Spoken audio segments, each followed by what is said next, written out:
Hello! మా ఇంటి దగ్గర వెంకటేశ్వర స్వామి గుడిలో బ్రహ్మోత్సవాలు చేస్తున్నారంటే నేను మా అక్క అయితే వెళ్ళిపోతున్నాం. ఆల్రెడీ మా ఫ్యామిలీ అక్కడున్నారు.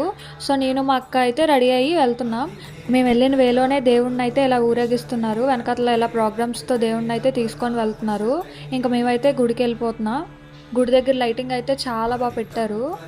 గుడి బ్రహ్మోత్సవాలయితే ప్రతి ఇయర్ చేస్తారు. మేమైతే ప్రతి ఇయర్ మా ఫ్యామిలీ అంతా వెళ్తాము.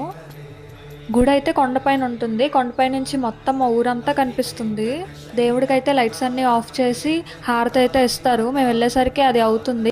ఈ గుడికి మా ఇంటి దగ్గర నుంచి 2 km డిస్టెన్స్ అయితే ఉంటుంది.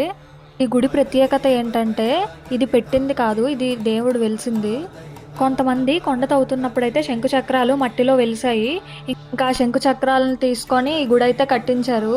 ఈ బ్రహ్మోత్సవాలు చేయడానికి రీజన్ కూడా అదే. ఆ శంకు చక్రాలు వెలిసిన రోజే ఇలా బ్రహ్మోత్సవాలుగా చేస్తారు. ఈ ఇయర్ అయితే Feb 26 నుంచి March 2 వరకు అయితే బ్రహ్మోత్సవాలు జరుగుతున్నాయి. ఇంకా మేము దేవుని దర్శించుకున్నాక అందరం అయితే కూర్చున్నాము. కూచిపూడి డ్యాన్స్ ప్రోగ్రామ్స్ అయితే స్టార్ట్ అయ్యాయి. ఇంకా అందులో మా మామయ్య వాళ్ళ పాప కూడా ఉంది. తను కూడా కూచిపూడి డాన్సర్.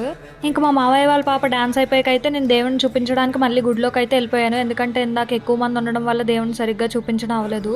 సో మీరు కూడా దండం పెట్టేసుకోండి. ఇంకా మేము ఈ ఇయర్ బ్రహ్మోత్సవాల్లో కూడా దేవుడిని మంచిగా దర్శించుకొని ఇంటికైతే వెళ్ళిపోయాం.